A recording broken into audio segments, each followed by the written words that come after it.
Bonjour, bienvenue au podcast Les Éconos. Avec moi, mon co-animateur Anthony Glover. Bonjour. Et mon collègue Maxime Fortin qui Bonjour. fait un retour parce qu'on parle, vous l'aurez deviné, on parle d'impôts, de fiscalité. Donc j'ai su bon, nous avons su bon l'inviter à venir en discuter. Donc plus précisément, de quoi qu'on va parler aujourd'hui? Avec la fin d'année qui arrive, c'est le temps de faire des cotisations REER. Ça va être le temps de peut-être voir si vous pouvez cotiser à vos CELI. Peut-être que, je vous le souhaite, vous allez recevoir un bonus, un peu d'argent.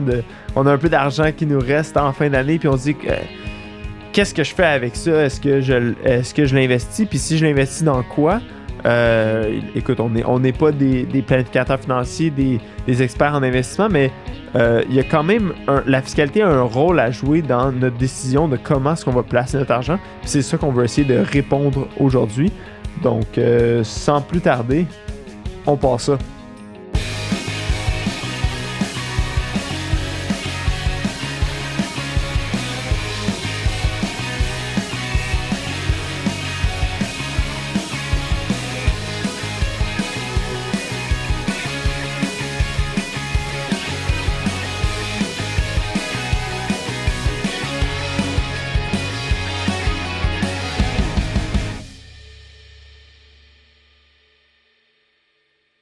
Bonjour tout le monde. Comme on l'a mentionné un peu en début, on veut voir qu'est-ce qu'on fait avec nos investissements. Ouais, Comment ça marche. Puis, là, on est rendu en fin d'année. C'est bientôt la fin de l'année fiscale. On a des investissements, on a de l'argent en trop. On peut topper certains comptes. On va voir tout ça. Ouais. Alors, une de mes premières questions, là, moi, ce que je veux comprendre, c'est les investissements. Est-ce que d'une façon, par rapport à l'impôt, c'est tout pareil? Est-ce que c'est imposé pareil? Est-ce que ça dépend selon le type? Exact. Ben, si je peux me lancer, là, on va parler un peu des trois types d'investissements, de revenus d'investissement, en fait, les plus courants au niveau des particuliers québécois. Le premier, il va avoir le revenu d'intérêt qui peut être généré via des bons d'obligations avec le gouvernement ou d'autres façons. Il y a aussi le gain en capital qui peut être généré au niveau des investissements et il y a aussi les dividendes qui peuvent être encore une fois générés au niveau des actions ou des entreprises canadiennes, internationales même. Ce qu'il faut savoir, par exemple, c'est que les différents types d'investissements sont taxés de façon différente. Par exemple, l'intérêt au niveau du revenu d'intérêt, ça va être taxé un peu comme un salaire. C'est-à-dire qu'au niveau de l'impôt, on connaît tout un peu la branche d'imposition qui est palliative, c'est-à-dire que les taux d'impôt augmentent en fonction du revenu gagné. Plus on gagne de revenus, évidemment, la prochaine tranche d'impôt va faire que vos revenus vont être imposés à un niveau un petit peu plus élevé. Donc, un peu comme le salaire, le revenu d'intérêt est taxé de cette façon-là. On parle en moyenne, là, on a quelques chiffres ici, on va mettre évidemment dans le bas de la page. Ouais, je pense qu'on va essayer de mettre peut-être un peu de ressources dans si vous écoutez sur YouTube, là, dans la description, on va essayer d'aller mettre des liens ou un peu d'informations par rapport aux différents taux, puis de un peu résumer qu'est-ce qu'on va essayer d'expliquer aujourd'hui. Exact. Donc, un peu pour vous donner une fourchette, là, les taux d'intérêt vont être taxés comme le salaire, comme je l'ai dit. Donc, on parle entre 25% à peu près et jusqu'à 53% dépendant du revenu total que vous faites dans l'année, vos revenus d'intérêt. Maintenant, le gain en capital, ce qu'il faut savoir, une particularité très importante, c'est que le gain en capital, lui, est imposé à 50%. Quand on veut dire que c'est imposé à 50%, c'est que votre gain en capital, par exemple, vous faites un gain en capital, on va dire 10 000 $, seulement 5 000 $ va être pris pour calculer l'impôt sur lequel on le calcule. Donc, dans le fond... Puis, dis-moi, est-ce qu'il y a une raison pour ça? Pourquoi, tout d'un coup, le gain en capital, ou c'est quoi le thought process derrière? Pourquoi ça serait imposé moins que des intérêts?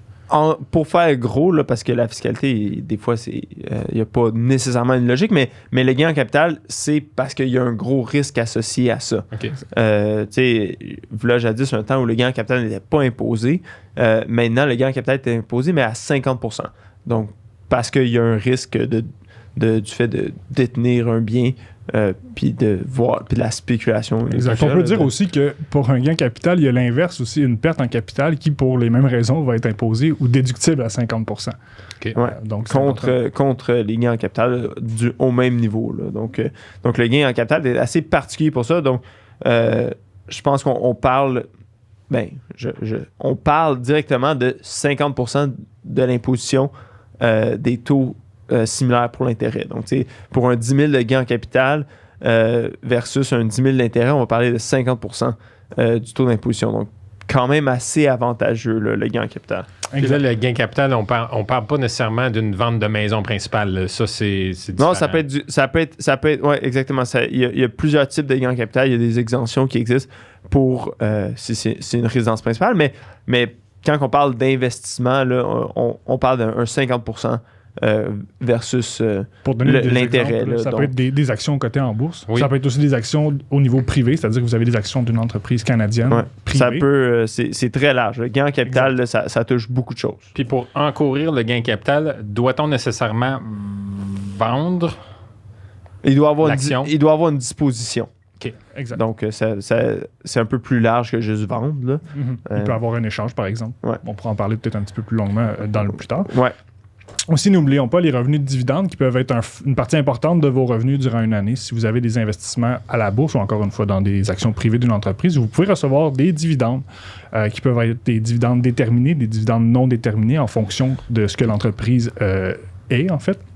On pourrait y revenir plus tard. Là, c'est dans OK. des... Ouais. Puis dans la même veine... Ouais, mais je voulais juste rajouter là, pour le dividende, sans rentrer dans les détails, il y a certains mécanismes là, par rapport au dividende, puis du fait que le dividende découle de liquidités qui ont déjà été soumises à l'impôt de la société.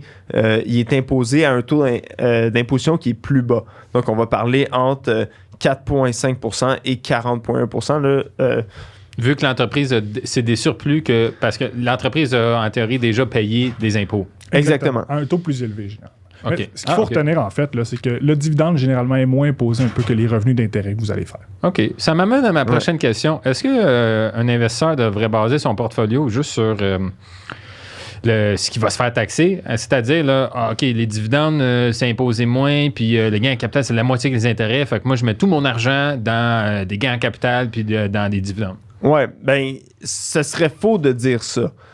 C'est sûr qu'il faut garder en tête que la fiscalité va avoir un impact, effectivement. Il faut le garder en tête, mais c'est important surtout d'avoir un portefeuille qui est équilibré, d'investir dans plusieurs types d'investissements qui vont générer différents types de revenus pour plusieurs raisons. Parce que Maxime le mentionnait un peu, l'intérêt est généralement beaucoup plus sûr.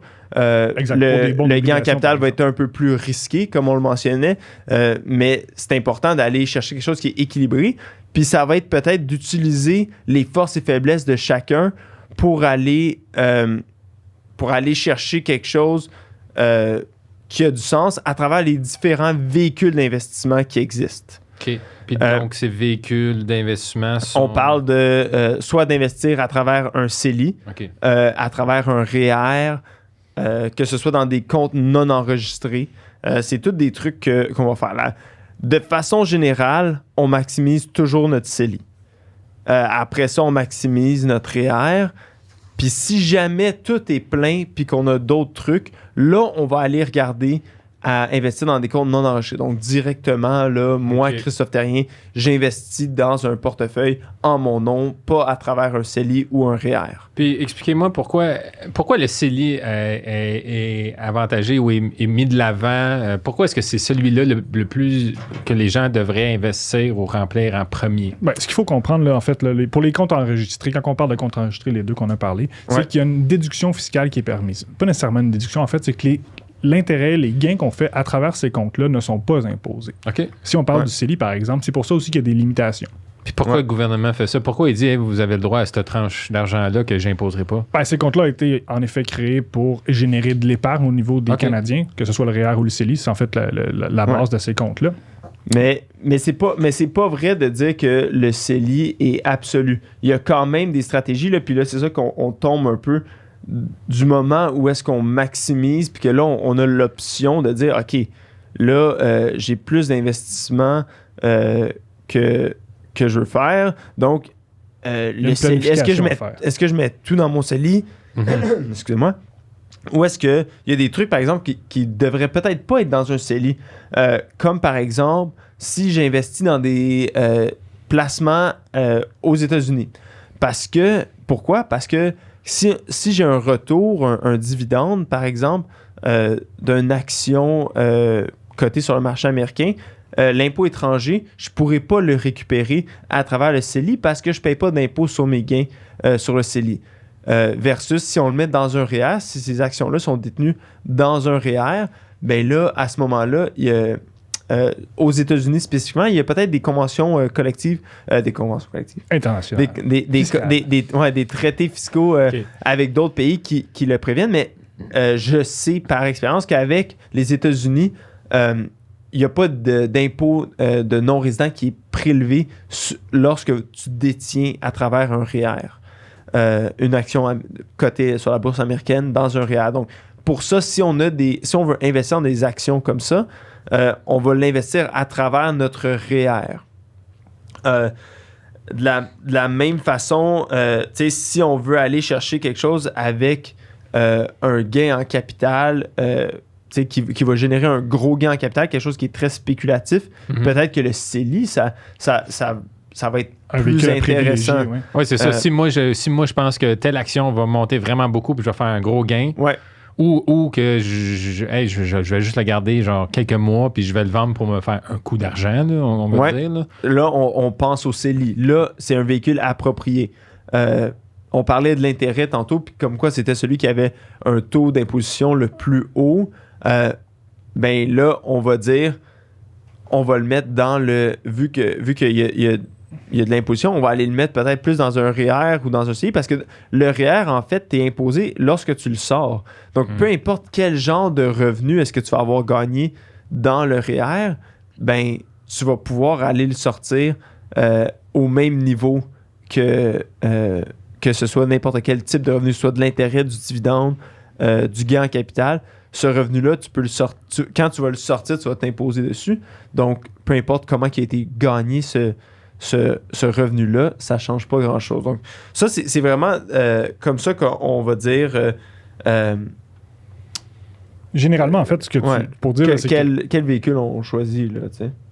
Les taux d'intérêt ou les véhicules qui ont des taux d'imposition plus élevés, on va les mettre dans les comptes enregistrés généralement pour profiter de la déduction. Oui, en effet, ça fait du sens. De la non-imposition, en fait, de ces taux. Tu te dis, ben, OK, c'est un peu plus risqué, mais je veux dire, je risque d'avoir un plus haut retour. Ouais. Donc, je vais utiliser mon CELI, vu que je suis moins imposé. Oui. Ou, tu sais, c'est sûr que quand on parle de gain en capital, tu peux aussi si tout... Puis encore une fois, on parle si tout est maximisé. Là. Si ton CELI est maximisé, le gain en capital, c'est pas nécessairement une mauvaise chose à garder dans un compte non enregistré à cause que c'est un des plus bas taux d'imposition. Okay. Tu sais, quand on atteint un certain niveau. Là, donc, c'est sûr qu'à bas niveau de revenu, le dividende peut peut-être être un peu plus avantageux, mais quand on parle d'un revenu, tu sais, personne normale là, qui gagne un salaire autrement, ben le gain en capital, ça peut être un bon à garder dans un compte non enregistré parce qu'il y a un bas taux d'imposition. Okay. En autant qu'on ait maximisé, évidemment, les deux autres comptes enregistrés. Oui, exactement. C'est sûr que, tu sais, jamais je dirais « Ah non, garde-le personnellement si ton CELI ou ton REER ne sont pas maximisés parce que c'est des véhicules d'épargne qui sont super intéressants. Ben là, ça serait ridicule de ne pas en profiter. Le REER, là, les gens peuvent avoir des stratégies différentes en fonction de, j'imagine, le revenu qu'ils pensent générer cette année, si on fait beaucoup d'argent ou pas, ou s'ils pensent que l'année prochaine, ils vont... tu sais, comment est-ce que ça marche? Il faut savoir que les REER, évidemment, comme tous les comptes enregistrés, ils ont aussi des limites à laquelle on peut cotiser. Okay? Les REER aussi, ce qu'on peut faire, c'est qu'une cotisation dans l'année, si par exemple notre revenu est assez bas pour ne pas payer d'impôts, on peut reporter cette déduction-là du fait qu'on ait cotisé à notre REER aux années futures. Par exemple, dans l'année future, on s'attend à avoir une augmentation de salaire, on change d'emploi, par exemple, qui va faire que notre taux de braquette va être plus élevé l'année prochaine. On peut utiliser ces déductions-là pour l'année prochaine pour réduire notre revenu imposable au niveau du REER. Oui, donc c'est ça. C'est comme Maxime le disait, là, c'est intéressant des fois de reporter dans le futur puis de peut-être pas tout le prendre d'une shot. Là, si on a fait un gros coup d'argent puis que notre imposition n'est pas nécessairement toute dans la même année ou peu importe, là, le vendre d'une résidence principale qui n'est pas imposée, par exemple, de reporter ce montant-là, là, on peut le faire. Donc, c'est intéressant d'y penser là, quand que vous allez aller voir votre votre comptable à la fin de l'année faire votre impôt, de peut-être pas nécessairement le prendre tout de suite. Puis ça, normalement, est-ce que les comptables le suggèrent ou bien j'imagine c'est bien que la personne le sache puis le dise d'avance. Hey, écoute, l'année prochaine, je pense faire plus d'argent que cette année à cause de ci, ça. Ça, faut le mentionner. C'est sûr et certain que plus d'informations que tu donnes à ton comptable, plus qu'il va être capable de te donner une décision informée. Mais je pense que la règle d'or, c'est de ne jamais rien prendre pour acquis. Si toi, tu sais quelque chose, mentionne-le, puis au pire aller, c'est quelque chose que la personne aurait déjà pris en compte. Parce qu'autrement, je crois qu'on aurait pris dans un cas normal, on prend la déduction pour l'horaire au complet, à moins parce que l'avenir est toujours un peu incertain aussi, mais si on est vraiment assuré d'avoir un peu, c'est-à-dire des revenus plus élevés dans les années futures, on peut planifier dans ce cas-là. Évidemment, la décision revient au contribuable qui va prendre cette décision-là, mais ça va toujours nous permettre de vous suggérer des planifications qui pourraient... non, je comprends ce que tu veux dire. Ça fait du sens. Là, si tu es dans ton prime de carrière, puis tu es dans des bonnes années où tu as eu un revenu steady toute l'année, tu te dis, je vais la prendre, la déduction. J'ai des surplus de toute façon. Exactement. Donc, à ce niveau-là, oui, là, c'est clair, net et précis, mais quand on est dans une situation qui est haute, comme un début de carrière ou en fin de carrière aussi, là, ou si vous êtes à l'école, par exemple, vous pouvez profiter des crédits d'impôt qui réduisent votre charge d'impôt, c'est-à-dire que pour une année donnée, vous n'avez pas d'impôt à payer et que vous avez cotisé à vos REER, évidemment, ça peut être intéressant. Donc, arrivé en fin d'année, là on arrive. Qu'est-ce qui se passe avec les exemples? J'ai des actions, puis ils ont vraiment mal fait cette année. J'ai perdu de l'argent. Ils ont une perte là, en capital. Ouais. Deux choses, en fait. Comme les gains en capital, les pertes en capital, on peut les utiliser pour déduire pour contrer les gains qu'on aurait fait dans l'année, par exemple. Ça, on fait ça dans le CELI et dans le REER ou... Malheureusement, les pertes dans le CELI et le REER ne peuvent pas être utilisées parce que, comme les gains ne sont pas imposés, les pertes ne peuvent pas être déduites, en fait. Ça fait du sens. Ouais. Puis, on parle d'utiliser des pertes, donc tu dois vendre. C'est dans un compte non enregistré. Si tu as des pertes, puis il faut que tu prennes la décision de le vendre, ton action. Oui, absolument. Parce que tant que tu ne le vends pas, la perte n'est pas enregistrée. OK. Donc, à ce niveau-là, il faut le prendre. Mais il faut faire attention de ne pas vendre des trucs juste pour aller sauver de l'impôt. Exact. Il y a une règle aussi. Oui, vas-y, Maxime. En fait, il y a une règle au niveau de l'impôt qui dit qu'il y a des pertes apparentes. On ne pourrait pas faire une perte à la fin de l'année, par exemple, en décembre, et racheter l'action 30 jours par la suite pour justement matérialiser la perte. Exactement. Dans ce cas-là, la perte est refusée au niveau de l'impôt parce que vous auriez profité... Tape sur les mains. Là. Exact. Un peu de tape sur les mains. La loi anti-évitement là, que le gouvernement met en place. Exact. Donc, mais... Au-delà de ça, je pense que c'est important de dire, on doit avoir un fondement financier pour si moi j'ai perdu espoir sur une action que j'ai, je suis comme ça, c'est une erreur. Puis dans un horizon, je ne vois pas l'action remonter. Je préfère utiliser mon argent ailleurs. Oui, dans ce cas-là, vas-y, dès que tu as lancé la serviette pour un investissement, bien là, ça peut être une bonne idée de le prendre avant la fin d'année plutôt que dans un mois. Parce qu'on va économiser sur de l'impôt que tu vas payer dans les prochains mois. Versus si tu attends au mois de janvier, bien là, on doit attendre un autre 12 mois, 16 mois avant de profiter de cette économie d'impôt-là. Donc, c'est pour ça qu'à revoir en fin d'année, c'est pour ça qu'on essaie d'avoir un podcast à ce temps-ci de l'année pour l'expliquer parce que des fois, on l'a, ça dort dans nos coffres, là, dans notre portfolio. Donc, à voir s'il y a des trucs qu'on veut se départir, c'est un bon moment de le faire. Okay. Les pertes aussi, on en parlait tantôt qu'on pouvait reporter les cotisations réelles. Les pertes aussi peuvent être reportées. Si vous avez des pertes qui ont été faites antérieurement, dans les années antérieures, ou encore des pertes pour cette année, vous pouvez revenir en arrière. Généralement, c'est 3 ans pour les pertes, pour les gains en capital. 3 ans à l'arrière, c'est-à-dire qu'on reporte dans les années antérieures. Puis on peut reporter aussi dans le futur, des gains futurs qu'on aurait fait dans les années... prochaine, en fait. Mais je pense que là, Max, tu te mélanges un peu avec l'impôt des sociétés parce qu'au niveau personnel, la perte, ça va être la perte que tu as subie durant l'année. Non, je crois que tu peux reporter tes pertes en capital au niveau personnel aussi. Ah, tu peux les reporter dans le futur, mais pas en arrière, je pense 3 pas. ans. Je crois que oui, 3 ans. Rétrospective 3 ans. À vérifier. Va falloir vérifier parce que je suis pas certain de ça. Là. Écoute, je suis pas un expert en impôt individuel, mais de mes cours d'impôt puis des quelques-uns que je fais, il me semble que c'est juste dans le futur pour ça, mais à vérifier, Max. On n'a pas le texte de loi sous la main. Non.